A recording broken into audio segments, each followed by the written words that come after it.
চিচিঙ্গার এই রেসিপিটি যদি একবার খান এর স্বাদ ভুলতে পারবেন না। গরম ভাতের সঙ্গে খেতে দুর্দান্ত লাগে। নমস্কার বন্ধুরা, ইউনিক শিল্পীস কিচেনে আপনাদের সবাইকে স্বাগত। চলে আসলাম আজকে আবারও আরেকটা রেসিপি নিয়ে। আজ আমাদের রেসিপি হচ্ছে চিংড়ির পুর ভরা চিচিঙ্গার একটা রেসিপি বা চিচিঙ্গার দোলমা। তাহলে আসুন বন্ধুরা, বেশি দেরি না করে রেসিপিটা আজ আমরা দেখে নিই।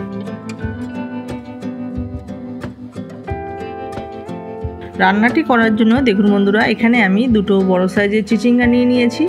এইবার চিচিঙ্গা গায়ে যে খোসাগুলো আছে সেই খোসাগুলোকে একটা চাকুর সাহায্যে ঘষে ঘষে আমি ফেলে দিচ্ছি। তো দেখুন সুন্দরভাবে চিচিঙ্গার খোসাগুলোকে আমি ঘষে ফেলে দিচ্ছি। এভাবে এক এক করে দুটো চিচিঙ্গাই আমি সুন্দরভাবে পরিষ্কার করে নেব। তো দেখুন চিচিঙ্গাগুলো সুন্দরভাবে ঘষে পরিষ্কার করে নেওয়া হয়ে গেছে, খোসাগুলো সব ফেলে দিয়েছি। এইবার এই চিচিঙ্গা দুটোকে আমরা একটু বড় সাইজের করে পিস পিস করে কেটে নিচ্ছি। একটু বড় করেই কাটছি কারণ এর মধ্যে আমরা পুর ভরবো, তাই এভাবে কেটে নিচ্ছি। তো দেখুন চিচিঙ্গা সুন্দরভাবে পরিষ্কার করে কেটে ধুয়ে নেওয়া হয়ে গেছে। এইবার চিচিঙ্গার ভেতরে যে দানাগুলো আছে সেই দানাগুলোকে আমরা একটা চামচের সাহায্যে ভেতর থেকে আস্তে করে বের করে নিচ্ছি। একটা চিচিঙ্গের দানা আমি সুন্দরভাবে বের করে নিয়েছি। এভাবে এক এক করে সবকটি চিচিঙ্গের ভেতরের থেকে দানাগুলোকে আমরা বের করে নেব।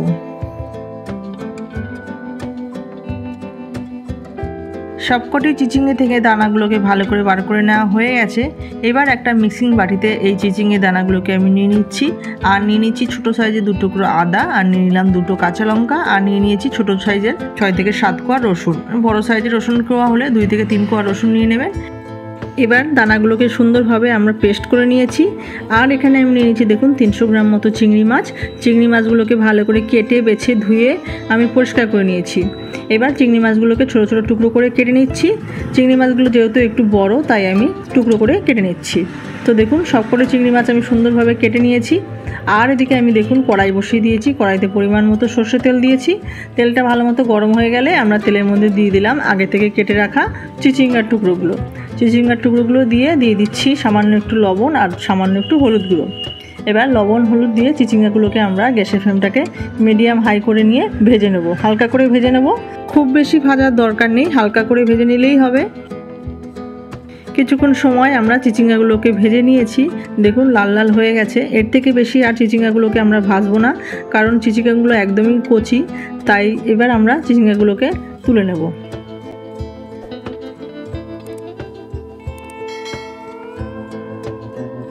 সবকটি চিচিঙ্গা আমার ভেজে তুলে নেওয়া হয়ে গেছে। এবার যে কড়াইতে তেল আছে ওই তেলের মধ্যেই আমি দিয়ে দিচ্ছি চিংড়ি মাছগুলো। চিংড়ি মাছগুলোকে আমরা একটু ভেজে নেব। দিয়ে দিচ্ছি সামান্য একটু লবণ আর সামান্য একটু হলুদ গুঁড়ো দিয়ে এবার চিংড়ি মাছের সঙ্গে ভালো করে মিশিয়ে নাড়াচাড়া করে ভেজে নেব। চিংড়ি মাছগুলোকেও কিন্তু আমরা খুব বেশি ভাজবো না, হালকা করেই ভেজে নেব, কারণ বেশি ভাজলে চিংড়ি মাছ শক্ত হয়ে যায়। তো দেখুন 3 থেকে 4 মিনিট চিংড়ি মাছগুলোকে একটু ভেজে নিয়েছি। এবার চিংড়ি মাছগুলোকে তুলে নিয়েছি। চলুন এবার আমরা চিচিঙ্গার জন্য পুর বানিয়ে নিই। কড়াইতে সর্ষে তেল দিয়েছি। তেলটা একটু গরম হয়ে গেলে সামান্য একটু কালো জিরে ফোড়ন দিয়েছি। এবার নাড়াচাড়া করে নিয়ে আমরা এর মধ্যে অ্যাড করে দিচ্ছি 2টো মিডিয়াম সাইজের কুচনো পেঁয়াজ। এইবার পেঁয়াজগুলোকে আমরা একটু লাল লাল করে ভেজে নেব। পেঁয়াজ একটু লাল লাল করে ভেজে নেওয়া হয়ে গেছে। এইবার এই পেঁয়াজের মধ্যে আমরা অ্যাড করে দিচ্ছি যে চিচিঙ্গার দানাগুলোকে পেস্ট করে রেখেছিলাম সেই চিচিঙ্গার দানার পেস্ট দিয়ে এবার ভালো করে নাড়াচাড়া করে নিয়ে একটু কষিয়ে নেব। তো চিচিঙ্গার এই রসগুলো শুকিয়ে গেলে তারপরে আমরা বাদবাকি যে মশলাগুলো আছে সেগুলো অ্যাড করব। তো দেখুন চিচিঙ্গার যে এক্সট্রা যে রস ছিল সেটা কিন্তু শুকিয়ে গেছে, জল জল ভাবটা। এইবার আমরা এর মধ্যে অ্যাড করে দিচ্ছি পরিমাণ মতো লবণ, দিয়ে দিচ্ছি সামান্য একটু হলুদ গুঁড়ো, আর দিয়ে দিচ্ছি সামান্য একটু জিরের গুঁড়ো, সামান্য একটু ধনের গুঁড়ো, আর দিয়ে দিলাম সামান্য একটু লঙ্কার গুঁড়ো। এবার সব মশলা দিয়ে এই সুন্দরভাবে আবারও একটুখানি গ্যাসের ফ্লেমটাকে লো মিডিয়াম করে নিয়ে আমরা এই চিচিঙ্গার দানার পেস্টটাকে সুন্দরভাবে কষিয়ে নেব। তো দেখুন কিছুক্ষণ সুন্দরভাবে কষিয়ে নিয়েছি। মশলা থেকে সুন্দর একটা সুগন্ধ বেরিয়েছে, কষানো ভালো মতো হয়ে গেছে।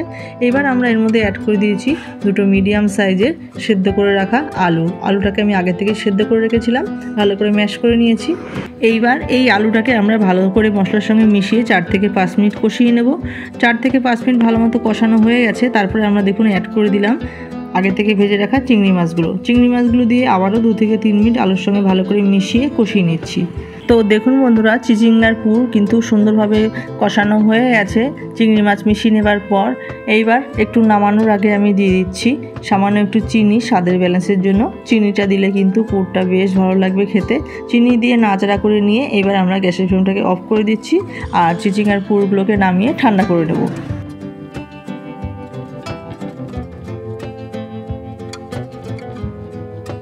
পুর এদিকে ঠান্ডা হয়ে গেছে আর এদিকে দেখুন চিচিঙ্গাগুলোকে যে ভেজে রেখেছিলাম সেই চিচিঙ্গাগুলো ঠান্ডা হয়ে গেছে। এবার চলুন এক এক করে এই চিচিঙ্গার ভেতরে আমরা পুর ভরে নিই। তো দেখুন হাতের সাহায্যে অল্প অল্প করে চেপে চেপে চিচিঙ্গার ভেতরে আমরা পুরগুলোকে ভরে দিচ্ছি।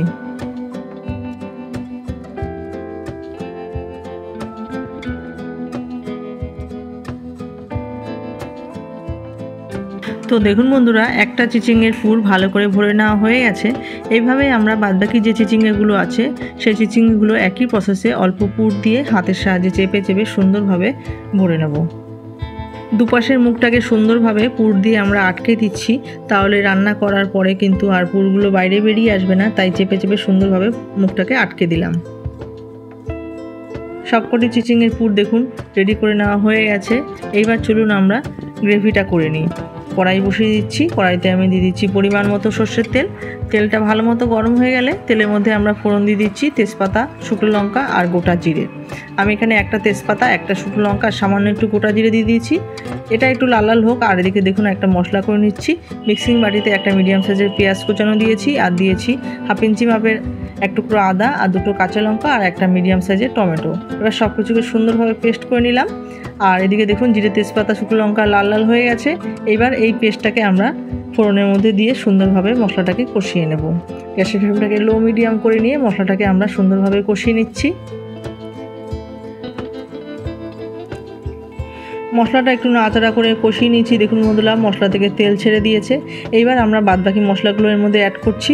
দিয়ে দিচ্ছি পরিমাণ মতো লবণ, দিয়ে দিচ্ছি পরিমাণ মতো হলুদ গুঁড়ো, আর দিয়ে দিচ্ছি সামান্য একটু লঙ্কার গুঁড়ো, দিয়ে দিচ্ছি সামান্য একটু জিরের গুঁড়ো, দিয়ে দিচ্ছি 1/2 চামচ থেকে একটু কম ধনের গুঁড়ো, আর দিয়ে দিচ্ছি মশলাটা যাতে না পুড়ে যায় তাই মশলার বাটি ধোয়া একটু জল। এবার সুন্দরভাবে মশলাগুলোকে আমরা কষিয়ে নেব। গ্যাসের ফ্লেমটাকে লো মিডিয়াম করে নিয়ে নাড়াচাড়া করে নিয়ে মশলাগুলোকে সুন্দরভাবে কষিয়ে নেব। তো দেখুন বন্ধুরা, মশলা কিন্তু খুব ভালোভাবে কষিয়ে নেওয়া হয়ে গেছে, মশলা থেকে তেল ছেড়ে দিয়েছে। এইবার এর মধ্যে আমরা অ্যাড করে দিচ্ছি স্বাদের ব্যালেন্সের জন্য একটুখানি চিনি। এসব রান্নায় একটু মিষ্টি মিষ্টি হলে বেশ ভালো লাগে খেতে। আমি সামান্য একটু চিনি দিয়েছি, আপনাদের যদি অপছন্দ হয় দেবেন না। তো চিনিটা দিয়ে একটু নাড়াচাড়া করে নিয়েছি। তারপরে আমরা এর মধ্যে দেখুন পরিমাণ মতো জল অ্যাড করে দিচ্ছি। আমি এখানে নর্মাল জলই অ্যাড করছি, আপনারা চাইলে কিন্তু গরম জলও অ্যাড করতে পারেন। জল দিয়ে ভালো করে একটু মিশিয়ে নিলাম। মিশিয়ে নিয়ে এবার এই ঝোলটাকে আমরা ফুটতে দেবো কিছু সময়ের জন্য। ঢাকনা চাপা দিয়ে এবার ঝোলটাকে আমরা রান্না করে নিচ্ছি কিছুক্ষণ সময়ের জন্য। কিছুক্ষণ পর দেখুন ঢাকনা চাপা খুলে দিচ্ছি। ঝোল কিন্তু ভালো মতো ফুটে গেছে। এইবার এই ঝোলের মধ্যে আমরা যে পুর ভরে রেখেছিলাম চিচিঙ্গার মধ্যে সেগুলোকে অ্যাড করে দিচ্ছি। এক এক করে চিচিঙ্গাগুলো আমরা ঝোলের মধ্যে দিয়ে দিচ্ছি। সবকটি চিচিঙ্গে ঝোলের মধ্যে দেওয়া হয়ে গেছে। এবার আবারও একটু নাড়াচাড়া করে নিয়ে আবারও আমরা ঢাকনা চাপা দিয়ে 4 থেকে 5 মিনিটের জন্য রান্না করে নিচ্ছি। তো দেখুন বন্ধুরা, 4 থেকে 5 মিনিট পর ঢাকনা চাপা খুলে দিয়েছি। ঝোল খুব সুন্দরভাবে ফুটে গেছে আর চিচিঙ্গাগুলো কিন্তু খুব সুন্দরভাবে সেদ্ধও হয়ে গেছে। এর থেকে বেশি কিন্তু আমরা আর এই ঝোলটাকে রান্না করব না, পরে গ্রেভিটা আরও টেনে নেবে। একটু নাড়াচাড়া করে নিলাম। নাড়াচাড়া করে নেবার পর আমরা এর মধ্যে দিয়ে দিচ্ছি সামান্য একটু গরম মশলা। গরম মশলাটা বাড়িতে তৈরি করা, একদম খুব সামান্য দিলাম। আর দিয়ে দিচ্ছি 2 চামচ মতো ঘি আর গরম মশলা দিয়ে আরও 30 সেকেন্ড মতো ঝোলটাকে একটু ফুটিয়ে নিচ্ছি। একটু নাড়াচাড়া দিয়ে নিলাম। এইবার আমরা গ্যাসের ফ্লেমটাকে অফ করে দিচ্ছি। তো দেখুন পুর ভরা চিচিঙ্গের রেসিপিটি কিন্তু আমার পুরোপুরি রেডি হয়ে গেছে। একটা পুরো কিন্তু চিচিঙ্গা থেকে বেরিয়ে আসেনি, সবকটি পুরি চিচিঙ্গার ভেতরে রয়ে গেছে। আর যে গ্রেভিটা দেখছেন এই গ্রেভিটা কিন্তু ঠান্ডা হয়ে গেলে আরও টেনে নেবে। এইবার দেখুন একটা সার্ভিং ডিশে চিচিঙ্গাগুলোকে আমরা সার্ভ করে নিচ্ছি। কত সুন্দর কালার হয়েছে আর খেতেও কিন্তু দুর্দান্ত হয়েছে। গরম গরম ভাতের সঙ্গে এই রেসিপিটি খেতে কিন্তু অসাধারণ লাগবে। তাহলে বন্ধুরা, আজকে আমাদের পুরভরা চিচিঙ্গের এই রেসিপিটি কেমন হয়েছে আপনারা কমেন্ট করে জানাবেন। রেসিপিটা যদি ভালো লাগে একটু লাইক করবেন, কমেন্ট করবেন আর সাবস্ক্রাইব করে পাশে থাকবেন। তাহলে চলুন বন্ধুরা, আজকের ভিডিওটা আমি এখানেই শেষ করছি। আপনারা সবাই ভালো থাকবেন, সুস্থ থাকবেন। দেখা হচ্ছে পরবর্তী কোনো রেসিপি নিয়ে। ধন্যবাদ।